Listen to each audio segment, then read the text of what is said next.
Intuitions होती हैं कुछ कुछ, तो कितना स्ट्रांगली बिलीव करना चाहिए और कितनी स्ट्रांगली एक्चुअल में ये होती हैं, उसके मेरे बारे में बेटे, थोड़ा बताओ। इंट्यूशन जो है ना, इंट्यूशन हाँ जी। इंट्यूशन हर इंसान को होती है।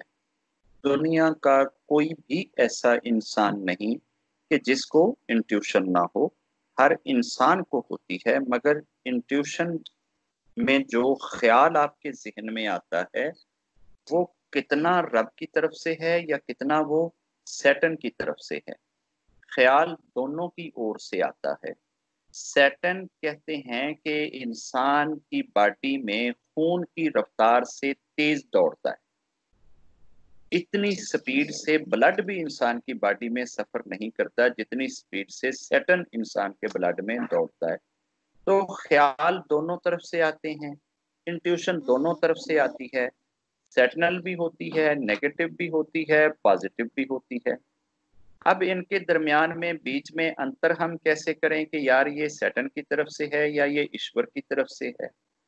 अगर कोई इंट्यूशन एक बार, दो बार, थर्ड बार रिपीटेडली आ रही है, तो चांसेस आर देयर कि वो इंट्यूशन आपको रब की तरफ से आ रही। अगर इंट्यूशन आपको अच्छे काम की आ रही है, नेकी के काम की आ रही है, पॉजिटिव काम की आ रही है, तो उम्मीद की जा सकती है कि ये रब की तरफ से आ रही है। अगर इंट्यूशन आपको बेरस, बर्दाश्त, हिम्मत, हौसला, सब्र, सेक्रीफाई करने की आ रही है, तो उम्मीद की जा सकती है कि ये इंट्यूशन रब की तरफ से है, ईश्वर की तरफ से है। अगर इनके अपोजिट चीजें सारी आती हैं, तो फिर ये समझ लें कि ये इंट्यूशन रब की ओर से नहीं है, ये किसी और की तरफ से है। मेरे बेटे, जैसे वो हमने उसकी कथा पढ़ी थी ना, एक बाबे की, कि जो हर शुक्रवार को मंदिर जाता था और वो एक जी। दिन नहीं जा पा रहा था, तो उसकी बेटी ने उसके वो ड्रेस बार बार उसको रोका भी, दिए भी, तो उसने सारे ड्रेस यूज कर लिए। आखिर पे जाकर वो एक सवारी उसको लेकर चली गई और ले आई। अब जी। हमारे साथ अगर ये चीज हो जाए तो हमारी इंट्यूशन क्या होती? हमारी इंट्यूशन तो यही होती ना कि अगर एक दफा कभी हमारे साथ ऐसा हो जाए कि हम घर से निकलें, पहली दफा भी गिरें, दूसरी दफा भी गिरें, 6 दफा गिरें, और सातवीं दफा कोई सवारी हमें अपने ऊपर बैठाए और सीधी बड़े मंदिर ले जाए और वहां से उठाए और सीधी घर आके छोड़े। मेरे साथ ऐसे हुआ है कि जनाब वो जो है ना, एक फोर्स आई है और वो फोर्स जो है वो अपने ऊपर बैठा के हमें ले गई और जनाब फिर हमें वापस भी छोड़ गई। चूंकि ये फोर्स जो है जी। ये नेचुरल नहीं है, ये नेचुरल सपोर्ट नहीं है, ईश्वर की तरफ से नहीं है, अननेचुरल है। अननेचुरल सपोर्ट जब भी कभी आपको मिलती है, चांसेस आर देयर कि वो हमेशा नेगेटिव फोर्स की तरफ से होएगी। 99 वो नेगेटिव फोर्स की तरफ से होएगी। जो नेचुरल रियलिटी के साथ अगर कोई आपके हेल्प होती है, कोई आकर आपको असिस्ट कर देता है, कोई आपके काम आ जाता है, कोई ऑफर कर देता है, तो वो उम्मीद की जा सकती है कि वो शायद ईश्वर की तरफ से हो। उसको भी बार बार चेक करने की जरूरत है। जिस वो हम में एक वो नारी का एक दो मर्तबा पहले भी हमने डिस्कस करा है, जिसका नाम राबिया था, और जिसकी इतनी वो जज़ब की कैफियत में होती थी, इस कदर वो रब के साथ कनेक्टेड थी कि एक मर्तबा जो उनके इंस्ट्रक्टर थे ना, जिनके पास वो सीखने के लिए जाती थी, उपदेश लेने के लिए जाती थी, उन्होंने एक मर्तबा उपदेश देते हुए ये बात कही। उनके इंस्ट्रक्टर की बात कर रहा हूं, उन्होंने उपदेश देते हुए ये बात कही अपने भक्तों को। हजारों के हिसाब से भगत बैठे हैं, और उन्होंने ये कहा कि आप अपने रब के दर पे बैठे हुए ना, दर खटखटाते जाओ, खटखटाते जाओ, खटखटाते जाओ, खटखटाते जाओ, और खटखटाते ही रहो जब तक कि वो दर खुल ना जाए। एक वक्त आएगा कि वो दर खुल जाएगा। अब मुझे ये बताइए कि क्या इस टीचिंग में, इस प्रचार में, इस उपदेश में कोई बुरी चीज है, कोई खराब चीज है? और ऐसे नहीं। हमारे हजारों लोग ये उपदेश देते हैं। हमारे मंदिरों के अंदर, चर्चों के अंदर, गुरुद्वारों में, मस्जिदों में ये उपदेश आज भी दिया जाता है, यार रब का दरवाजा खटखटाते रहो, खटखटाते रहो, उस वक्त तक खटखटाओ जब तक कि वो खुल ना जाए, आप खटखटाते रहो। ये राबिया थी जिन्होंने खड़े होकर अपने उस गुरु को ये बात कही कि गुरुजी आपने ये क्या कहा है कि जी रब का दर खटखटाते जाओ जब तक कि वो खुले ना। मुझे ये बताइए कि रब ने दर बंद कब किया है? रब ने दर बंद कब किया है जो आप ये कह रहे हो कि जब तक खुल ना जाए? ओ भाई खुलेगा तो वो जो बंद हो, रब का तो दर बंद है ही नहीं है। तो जब इस टाइप की इंट्यूशन रखने वाली जो सोल्स होती हैं वो इतनी मतलब है कि आला थी थिंकिंग में और रब के साथ इतनी जुड़ी हुई थी कि ये किसी की इंप्लाई थी, ये राबिया किसी की नौकर थी और सारा दिन ये अपने मालिक का काम करती थी, सारा दिन उसके घर में सेवा करती, उनके घर की सफाई, हंडिया, बर्तन धुलाई, झाड़ू पोछा, ये वो सारा काम करती और पूरी रात रब की पूजा करती, पूरी रात रब की पूजा करती और सारा दिन अपने मालिक का काम करती। एक दिन कहीं इनके मालिक को आधी रात को जगराता आया और वो जागा तो उसने देखा कि राबिया के कमरे में लाइट है। अब उस वक्त वो ये बिजली के बल्ब शल्ब तो थे नहीं, वो पुराने चिराग ही होते थे जो लोग जरूरत के लिए थोड़ी देर के लिए जलाते थे फिर रात को बंद कर देते थे। उसने कहा कि यार ये आधी रात को चिराग जला के क्या कर रही है?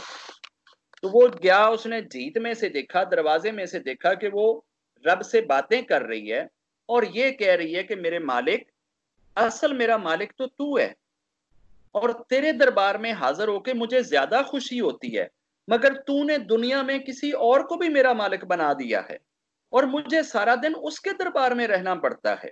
अगर कभी तू मुझे इतनी हिम्मत दे, इतनी तौफीक दे कि वो उस मालिक से मैं अगर आजाद हो जाऊं तो मेरे रब, मैं अपना दिन भी और अपनी रात भी दोनों टाइम तेरी पूजा में लगा दूं, सारे का सारा टाइम मैं तेरी रजा के लिए लगा दूं।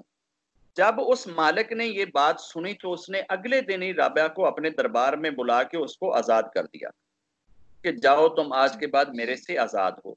ये वो राबिया जो स्पिरिचुअली इतनी डेवलप्ड हैं, इनके घर की हालत ये है कि एक दिन हंडिया पका रही हैं और हंडिया चूल्हे के ऊपर रखी है, उसके अंदर घी तो डाल लिया है, अब हंडिया बनाने के लिए प्याज नहीं है, हंडिया बनाने के लिए प्याज नहीं है। जब प्याज नहीं है तो परेशान हो गई हैं कि रब्बा तेरी बंदी के पास आज हंडिया बनाने के लिए ना प्याज नहीं है। तो अचानक एक परिंदा आता है, इंतहाई खूबसूरत परिंदा, और उसने अपनी चूंच में छिला हुआ इतना मोटा प्याज पकड़ा हुआ है और उसने हंडिया के ऊपर आकर बैठकर वो प्याज बीच में गिराया और गिरते ही वो ऐसे कुतर गया, ऐसे कट गया जैसे छुरी से काटा जाता है। अब अगर बाबा विनोद बना रहा हो हंडिया और कोई पंखी आ जाए और इस तरीके से वो देख रहा उसमें प्याज, तो अगले दिन मैं इन सारे भक्तों को बोलूंगा कि यार ये बाबा की चमत्कारी जो है ना, ये सत्संग ग्रुप पे डालो, बताओ लोगों को कि जनाब बाबा ने ऐसे हंडिया बनाई और उस हंडिया में प्याज नहीं था, तो बाबे ने यूं किया, रब्बा मेरे पास प्याज नहीं है, तो ऐन उसी समय में एक पंछी आया और उसने छिला हुआ प्याज जो है वो हंडिया में गिराया और हंडिया जो है ना वो प्याज से भर गई और वो प्याज खुद ही भुनने लग गया। और ऐसे ही अगर आप में से किसी के साथ हो जाए तो वो भी दिन रात सत्संग कर करके दूसरों के कान खा जाएगा। राबिया ने क्या किया?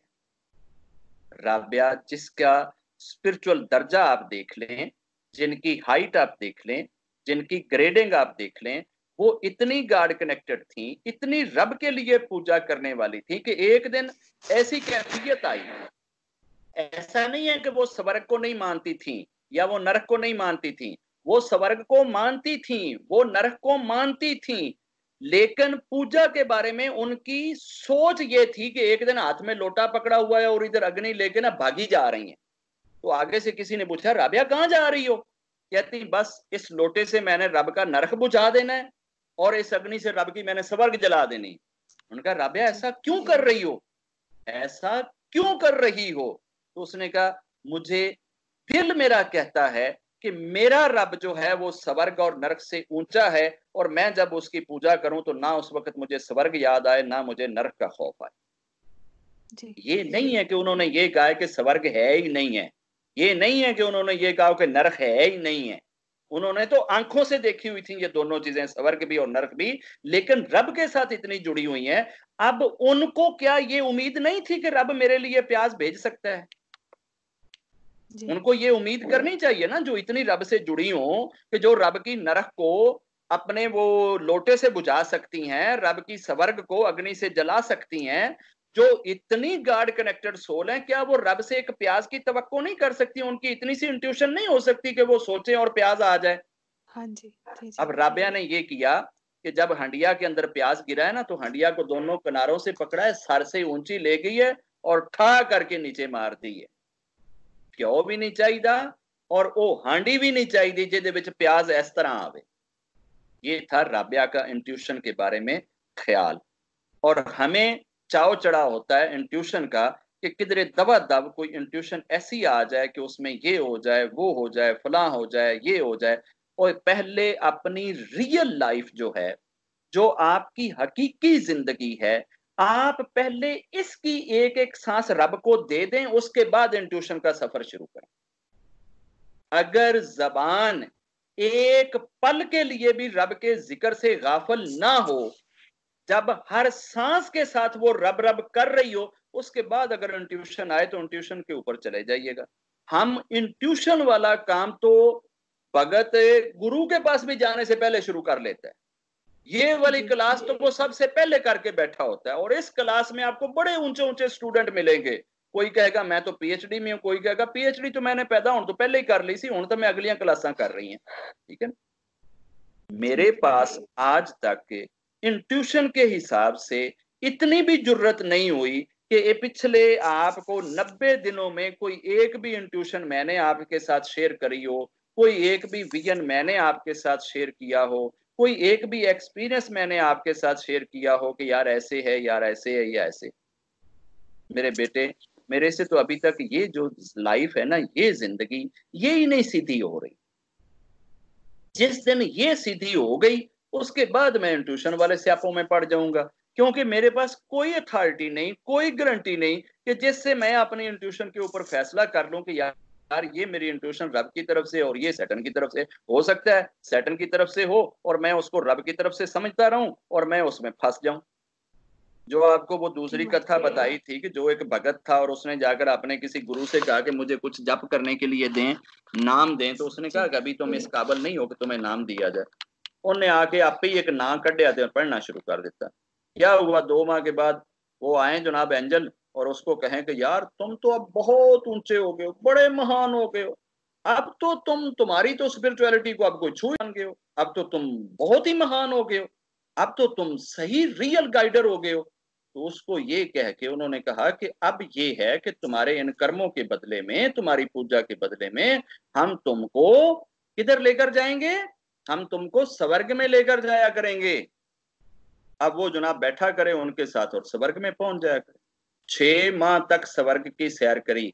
हमें जब कोई चीज एक्स्ट्रा मिल जाए ना, हमसे सब्र नहीं होता, फिर हम दाएं भी बताते हैं, बाएं भी बताते हैं, सामने वाले को भी, पीछे वाले को भी, इधर भी उधर भी, फिर सबको बताना शुरू कर देते हैं मैं अब इतना महान हो गया, अब मेरे साथ ऐसा हो रहा है, मैं अब इतना महान हूं। ये जो अंदर की मैं है ना, हाय हाय, ये ऐसी जालम है, ऐसी जालम है कि जब आपको कोई पहली दफा कहता है ना कि गुरुजी आप तो बहुत महान हैं, बस ये शब्द आपको तबाह कर देते। इतना तो तलवार के साथ आपका गला काटने वाला भी आपको नहीं काटेगा, जितना ये शब्द अंदर ही अंदर आपका नुकसान कर देगा। मगर आपको बड़ा अच्छा लगता है, शहद से ज्यादा मीठा लगता है जब कोई आपकी तारीफ करता है, जब कोई आपको महान कहता है, जब कोई आपको स्पिरिचुअल कहता है, जब कोई आपको गुरु कहता है, उस वक्त आप बड़े खुश होते हैं। तो उस बंदे को भी यही खुशी थी। उसने जब चर्चा किया तो उसके गुरु ने कहा कि यार उसको जाकर मना कर दो, वो इस काबिल नहीं है कि वो स्वर्गों की सैर करे। वो अपनी इंट्यूशन में धोखा खा रहा था, जबकि इंट्यूशन तो बहुत अच्छी थी, स्वर्ग में जा रहा था। क्या था उसमें, खराबी क्या थी? वो कोई ना किसी का नुकसान कर रहा है, ना किसी को हर्ट कर रहा है, ना किसी का कोई चोरी कर रहा है, ना फ्रॉड कर रहा है, ना दंगा कर रहा है। वो तो बेचारा अपनी इंट्यूशन में बैठा बैठा सिर्फ स्वर्ग में ही जा रहा है ना, तो अपनी इंट्यूशन से खुश है। और गुरु कहता है कि ये भी गलत है। फिर जब गुरु ने ये कहा कि ये गलत है, तो उसको फिर भी विश्वास नहीं हुआ।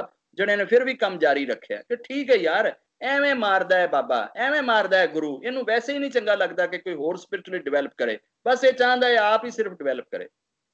फिर कंटिन्यू रखा। फिर कहीं चर्चा कर दिया कि यार मुझे तो 1 साल हो गया जाते हुए।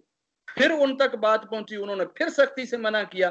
तंग आके आपे ही गुरु को टुर गया। गुरु जी, क्या तुहाडे तो अलावा होर कोई बंदा जप नहीं कर सकता, कोई ना नहीं ले सकता, कोई पूजा नहीं कर सकता, कोई सिमरन नहीं कर सकता, कोई रब नाल नहीं जुड़ सकता? कि मैं जनाब एक सिमरन करके ते ऐस नौबत ते पहुंचे कि मैं स्वर्ग दी सैर करना, ते तुहानू वो भी नहीं पूजा, वो भी नहीं पचदी, वो भी नहीं डाइजेस्ट हुंदी, वो भी नहीं तुहानू हजम हुंदी, ਉਹਦੇ ਚ भी तुहानू खराबी नजर आती है। उन्होंने कहा चले, तू जिसनू स्वर्ग कहना है वो स्वर्ग नहीं है, तुम्हारे साथ धोखा हो रहा है, तुम्हारी इंट्यूशन तुम्हारे साथ धोखा कर रही है। उसने कहा फिर पहचान क्या है? उसने कहा पहचान ये है कि अब तू जाए ना, तो ये वाला जो जप मैं दे रहा हूँ ना, ये जाके उधर पढ़ना। ठीक है। अब वो रात को आ गए, वही भाई साहब जो रोज लेकर जाते थे, नई नई हर रोज चेंज करके सवारियां लाना, हर रोज नई चीज के ऊपर बिठा के ले जाना, हर रोज नए जनाब अंदाज में खाने खिलाने, हर रोज नए उधर जो है वो फल प्रेजेंट करने। तो आज भी ऐसे ही हुआ। अचानक ख्याल आ गया, यारो बाबे ने क्या सी कि पढ़ी। पर जो ही वो पढ़ा, तो क्या देखता है कि मुर्दार के ढेर में बैठा है, गटरों के ढेर में बैठा है, कचरे के ढेर में बैठा है, गंदगी और गलाजत के ढेर में बैठा है, गटर में लत-पत है और उसकी हालत इंतहा से ज्यादा खराब है। तो उसने दिल में सोचा, मारो पिछले 1 साल तो मैं ए गंद खा रहा, जिन्हों मैं स्वर्ग समझदा सी। तो मेरे बेटे, इंट्यूशन से इसलिए बचें कि कहीं अगर आपके साथ धोखा गया हो तो फिर संभालने वाला कोई नहीं होगा, फिर बचाने वाला कोई नहीं होएगा। फिर आप भी साल भर ऐसे ही उस स्वर्ग का गंद ही खाते रहेंगे और पता भी नहीं चलेगा कि आप कहाँ पहुंच गए।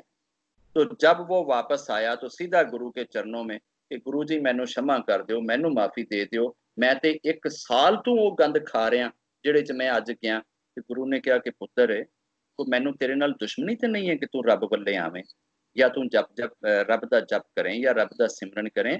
मैं ते सिर्फ तेरी स्पिरिचुअल लैवल नू देखदे होए किहा सी कि हाले थोड़ा जा होर अगे कर ले, फिर तैनू मैं चीज देंगा। तेरे को सबर नहीं होया, तू क्या मैं जरा गड्डी च आपे ही बह के ते गेयर ला देना, छठा गेयर ही लाना है, 100 की स्पीड ते रेस देनी है, भज पैगी। हम जब खुद गाड़ियां चलाते हैं और खुद जब इतनी हाई स्पीड पे लेकर चलते हैं, आगे से आजकल वैसे भी बड़ी अच्छी अच्छी सड़कें बनी हुई हैं, रुकावट तो आती नहीं है। अब तो जो अंकल और जो आंटी जब चाहे जिस जगह पे बैठा हुआ इंट्यूशन की गाड़ी भगाए, आगे कहीं कोई सिग्नल नहीं आता, कहीं कोई रुकावट नहीं आती, कोई ट्रैफिक वाला नहीं पूछता, बस सीधे ही वो जाते हैं। मुझे तो ये इंट्यूशन होगी, मुझे तो ये इंट्यूशन होगी, मुझे तो ये कह दिया गया, मुझे तो ये बता दिया गया। हर एक चीज को जोड़ जोड़ के साथ साथ बताते चले जाएंगे। मेरे बेटे, रियलिटी में सफर करना बहुत मुश्किल है, बहुत मुश्किल है। 2017 में मैं एक पूजा के लिए गया था। मैं भी तंग आके कि मुझे ना कोई विजन हो रहा है, ना कोई एक्सपीरियंस हो रहा है, ना कोई इंट्यूशन हो रही है, ना कोई कनेक्टिविटी बन रही है। थक गया। तो थक के मैंने सोचा कि अब कुछ दिनों के लिए ना तन्हाई में जाते हैं। तन्हाई सोच कर गया 40 दिन की। 40 दिन गुजर गए, ना कोई इंट्यूशन, ना कोई एक्सपीरियंस, ना कोई विजन, ना कोई दर्शन। 41, 45, 43, 44, 45वें दिन जाके गुरु जी के दर्शन हो गए। ਉੱਧਰ ਇੱਥੇ ਤੇ 45 ਸੈਕਿੰਡ ਵੀ ਨਹੀਂ ਲੋਕਾਂ ਨੂੰ ਲੱਗਦੇ, ਉਹ 45 ਵਾਰੀ ਗੁਰੂ ਜੀ ਦੇ ਦਰਸ਼ਨ ਕਰ ਲੈਂਦੇ ਨੇ। ਮੈਨੂੰ ਤੇ ਗੁਰੂ ਜੀ ਨੇ 45 दिन खपा छड़िया सी। मैं इंट्यूशन के बारे में, विजन के बारे में, एक्सपीरियंस के बारे में बिलीव रखता हूं कि ये होता है, लेकिन ये जिस लेवल पे जाकर होना चाहिए, पहले स्पिरिचुअलिटी का वो लेवल तो अचीव कर लो। राबिया की तरह पता ठीक तो बात कर है। लो कि ये प्याज किधर से आया है। उस जी, स्वर्गी जी, की जी। तरह पता तो कर लो कि ये स्वर्ग में है या किसी और जगह में है। उस सवारी पे बैठने से पहले पता तो कर लो कि ये सेटनल फोर्स है या पॉजिटिव फोर्स है। ये वो चीजें हैं कि जहां हमारे साथ धोखा हो सकता है, और हम शायद उसको पॉजिटिविटी समझ के, ईश्वर की तरफ से समझ के, उसके अंदर कहीं डिसीव ना हो जाएं। तो डिसीव से बचने के लिए आपको दो चीजों की जरूरत है। एक तो किसी साहिब नजर का हाथ थाम के रखो, और दूसरा जो रियल लाइफ है उसको ज्यादा से ज्यादा रियलिटी में रब के साथ जोड़ो, और जो इंट्यूशन है उसको मिनिमाइज करने की कोशिश करो। जितना टाइम इंट्यूशन में लगता है उतना टाइम आप रियल में बैठकर जप करने में लगाओ, ताकि इंट्यूशन का टाइम घटता जाए, रियलिटी का टाइम बढ़ता जाए। जब रियलिटी की इंतहा होएगी तो आगे जाके इंट्यूशन की इब्तदा होएगी।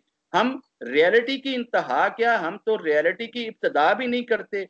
उसके लिए तो टाइम है नहीं है, उसके लिए तो समय नहीं है, उसके लिए हम विलिंग ही नहीं है, तैयार ही नहीं है। लेकिन इंट्यूशन के लिए हम सब के सब एलिजिबल हैं, हम में से कोई भी इनएलिजिबल नहीं है। हर बंदा ये कहता है कि जितनी इंट्यूशन मुझे होती है, और जिस तरीके से गुरुजी का मेरे साथ लिंक है, जैसे गुरुजी मुझे दिन रात जनाब आकर बता रहे हैं, दर्शन दे रहे हैं, ऐसे तो किसी और को होता ही नहीं। क्योंकि मैंने तो उनके लाइव दर्शन किए हुए हैं, मैंने तो उनके साथ 18 साल गुजारे हुए हैं, मैंने तो ऐसे किया हुआ है।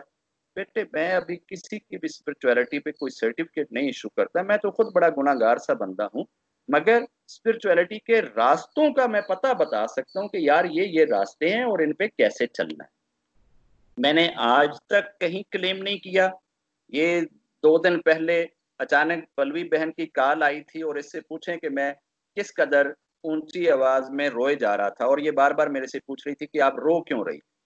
और रो मैं इसलिए रहा था कि ये रेनो आंटी ने पिछले दिनों वो एक वीडियो भेजी थी, याद होएगा, कि जिसमें वो मेरे ऊपर वो एक गीत बनाया गया है। उस वीडियो को सुन के मैं रो रहा था कि मेरे बारे में जो लोग समझते हैं मैं वो हूं नहीं। इस चीज पे मुझे रोना आ रहा था कि मेरे रब, मेरा अंदर का अहंकार जो है वो मुझे बड़ा करके दिखा रहा है, मैं बड़ा नहीं हूं, मैं इस काबिल नहीं हूं, मैं इस चीज के लिए एलिजिबल नहीं हूं। मेरे बेटे हमें भी इस चीज का ध्यान रखना चाहिए, इस चीज में ख्याल देना चाहिए, इस चीज में ही आगे चलना चाहिए, ताकि रब हमें रियल सोच वाला, रियल इंट्यूशन वाला, रियल विजन वाला, रियल एक्सपीरियंस वाला बनाए। जय